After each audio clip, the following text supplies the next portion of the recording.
Rusia umumkan perang dengan Amerika Serikat jika Ukraina dipasok senjata nuklir.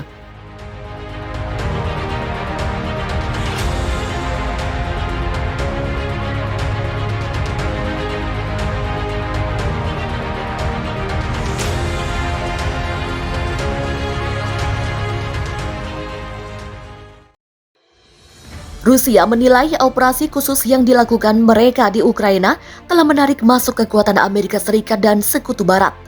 Duta Besar Rusia untuk Amerika Serikat, Anatoly Antonov, menuduh Barat memprovokasi pertumpahan darah dengan memasok senjata ke Kiev.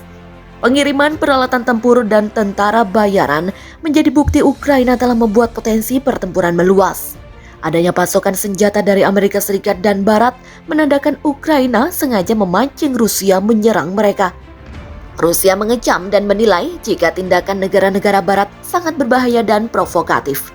Anatoly Antonov mengatakan kepada Newsweek, hal itu dapat menyebabkan konfrontasi militer langsung antara Rusia dan Amerika Serikat.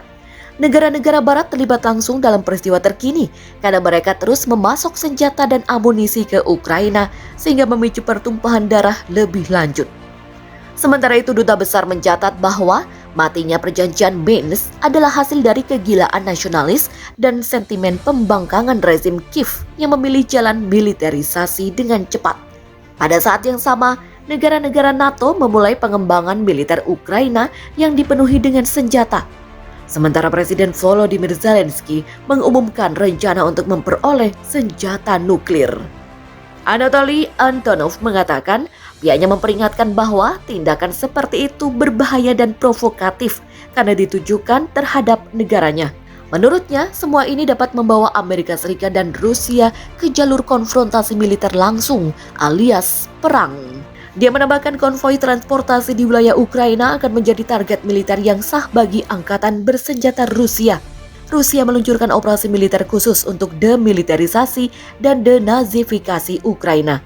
Menurut Presiden Rusia Vladimir Putin, tujuannya adalah untuk melindungi orang-orang yang telah menjadi sasaran intimidasi dan genosida oleh rezim Kiev selama 8 tahun. Vladimir Putin menegaskan bahwa Rusia tidak mungkin melakukan pendudukan di Ukraina sebagaimana yang dinarasikan oleh Barat. Dengan dukungan militer Rusia, kelompok DPR dan LPR mengembangkan serangan. Kementerian Pertahanan menyatakan, angkatan bersenjata hanya menyerang infrastruktur militer dan pasukan Ukraina. Pada 25 Maret 2022, mereka menyelesaikan tugas utama tahap pertama. Mereka secara signifikan mengurangi potensi tempur Ukraina. Tujuan utama di Departemen Militer Rusia disebut pembebasan Donbas. Sementara itu di sisi lain, Pentagon mengatakan Amerika Serikat ingin melihat kekalahan Rusia di Ukraina. Juru bicara Pentagon John Kirby, Amerika Serikat berharap Rusia akan dikalahkan dalam operasi militer khusus di Ukraina. Kirby mengatakan pihaknya ingin melihat bagaimana Vladimir Putin dan tentara Rusia kalah dalam pertempuran ini di wilayah Ukraina. Pihaknya berbicara tentang wilayah Ukraina, tentang kedaulatannya, kehidupan warganya yang sedang dihancurkan. Dia menolak untuk secara langsung menjawab pertanyaan klarifikasi apakah ini berarti bahwa Amerika Serikat siap untuk mendukung operasi ofensif pasukan Ukraina di Crimea Rusia, serta di wilayah Republik Donbas. Saat ini invasi Rusia ke Ukraina tidak berjalan sebaik yang diinginkan Vladimir Putin. Apa yang diharapkan menjadi kemenangan cepat kini telah berlanjut ke hari ke-42 konflik ketika pasukan Ukraina terus menyerang balik pasukan Rusia. Menurut laporan, pasukan Ukraina telah melawan dan mendapatkan kembali kendali di kota Makariv, sebelah barat Kiev. Otoritas setempat di sana mengatakan bendera Ukraina terlihat berkibar di kota itu sekali lagi. Menurut juru bicara pertahanan Amerika Serikat, Ukraina juga membalikkan momentum Rusia di beberapa daerah di selatan negara itu. Ketika perang terus berlanjut untuk Rusia, Putin dapat melepaskan sejumlah senjata penghancur yang berbeda untuk memecahkan kebuntuan di Ukraina.